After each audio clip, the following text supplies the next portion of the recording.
Please subscribe.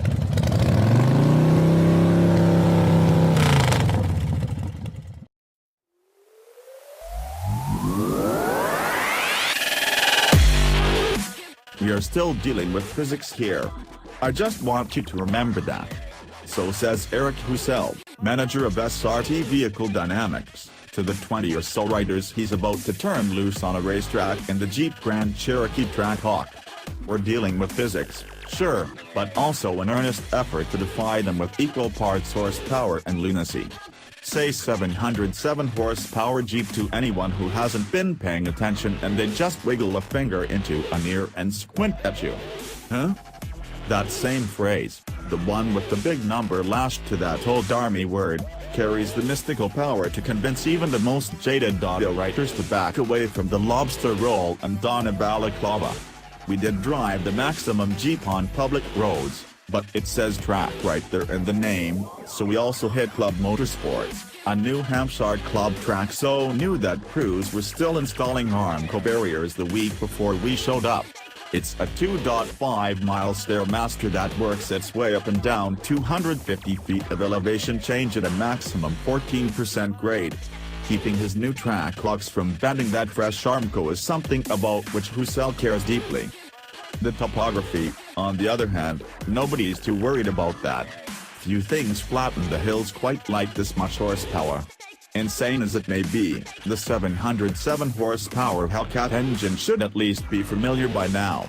Down 251 cubic centimeters compared with Mopar's naturally aspirated SRT engine, it's a 6.2-liter V8 capped with a 2.4-liter Heuschele supercharger, which stuffs those 8 cylinders with 11.6 pounds per square inch of boost. In the Trackhawk, it makes its full complement of horsepower but loses 5 pound-feet of torque to 645 due to a more restrictive exhaust system. Caught up in a sledgehammer fight against the V8, engineers applied the same blunt force mentality to the rest of the powertrain. There's a beefier transmission and a stouter transfer case, plus a reinforced rear drive shaft, half shafts, CV joints, and differential. The front axle is the same as the regular SRT Jeeps. That transmission is still a ZF 8-speed, now christened 8HP95 and officially rated to handle up to 811 pound-feet of torque. The transfer case routes toward forward with a wider chain than in the naturally aspirated SRT, with forged steel sprockets instead of powdered metal ones. Tube wall thickness is up on the rear drive shaft, and the differential housing gains amount, going from 3 to 4. Inside, the diff itself goes from 2 spider gears to 4, with the modified tooth geometry for greater strength. The Hellcat engine alone outweighs its naturally aspirated brother by 108 pounds, and everything after it adds another 105, according to Jeep. But that's for identically equipped vehicles. At 5,258 pounds, this Trackhawk actually weighs less than the last Grand Cherokee SRT we tested, at 5,291 pounds, which was equipped with a panoramic sunroof. Like the Challenger Demon, the Trackhawk gets the so-called to-work reserve function to aid launching.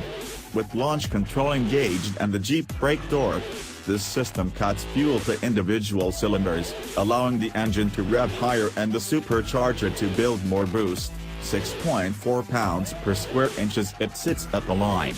Lift your foot off the brake and the Trackhawk will squawk all for 295/45 ZR20 Pyroless on its way to a 3.5 second 0 to 60 mph time. We couldn't match Jeep's 11.6 second at 116 mph claim for the quarter mile. Our best run took 12.0 seconds at 115 mph, but the Trackhawk's acceleration made Club Motorsports' 14% grade feel as flat as it looks in Google Maps 2D view, where, incidentally, the track still shows up as a dirt lot as of this writing. We told you it was new. Our one complaint about the engine is that we want more blower whine when we map the accelerator. There's a good bit under lighter loads, but at full throttle, it fades behind a raging gargle blaster of an exhaust roar so fierce it sounds as if the tailpipes are emptying into the cabin. The call is coming from inside the house. Barging back down Club Motorsports hills demonstrates the rest of the Trackhawk's skill set. It retains the SRT's control arm fronter and multi-link rear suspension layout, but the springs are 9% stiffer up front and 15% stiffer out back. Not surprising for something so heavy and with so much rubber at each corner, it's quite stable, a desirable trait on a course with lots of camber variances. But toe the brake and it'll rotate. Lay into the brake and it'll dance disconcertingly, even in a straight line.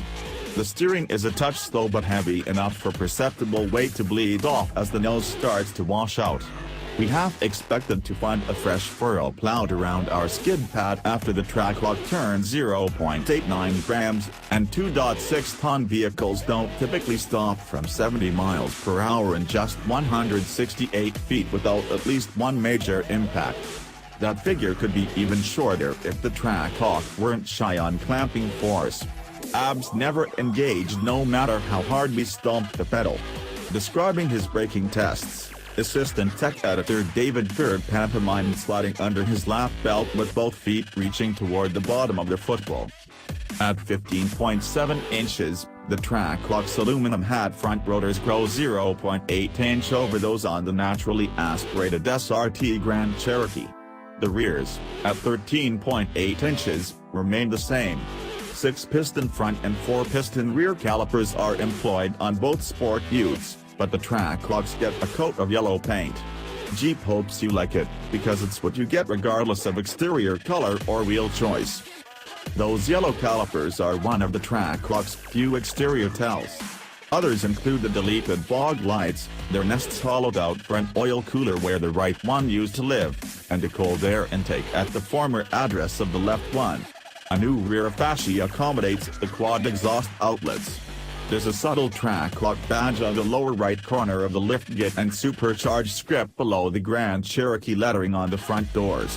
There are Trackhawk logos on the sippets and the seats, a 200-mile-per-hour speedometer, optimistic by only 20 ticks, and an available model-exclusive red and black interior. The rest of the cabin is standard SRT Grand Cherokee fare, spacious, with comfortable seating front and rear and a sizable cargo hold. There's a reason the Grand Cherokee is one of the best-selling SUVs in the country, and those 200,000 or so annual buyers aren't making bad decisions. At least in this case. While the Trackhawk's stiffer ride is noticeable on New England's bumpy country 2 lanes, it's not so harsh as to be a turn-off. But the Trackhawk offsets its 707 horsepower mating call with an unavoidable wart, its $86,995 base price. That's $17,905 more than what you'll pay to get a Hellcat and a Charger and $20,405 more than it costs in a Challenger. The Trackhawk is nearly as quick as both of those, and it's far more livable. Plus it'll tow 7,200 pounds, enough to let you bring the Hellcat of your choice along on a trailer, even if it's a spare Trackhawk. The hang-up comes when you start adding options and look at similarly priced performance SUVs. It's not hard to top $100,000 with a Trackhawk. No, the BMW X5M and the Mercedes-AMG GLE 63 don't have horsepower ratings starting with lucky number 7, but they're in the same performance ballpark and offer more polish and greater, if wholly different, prestige. Unless, of course, a buyer just wants the Hellcat mania in a manageable package. At a price point and power level where reason has often left the building, that's something we actually can understand.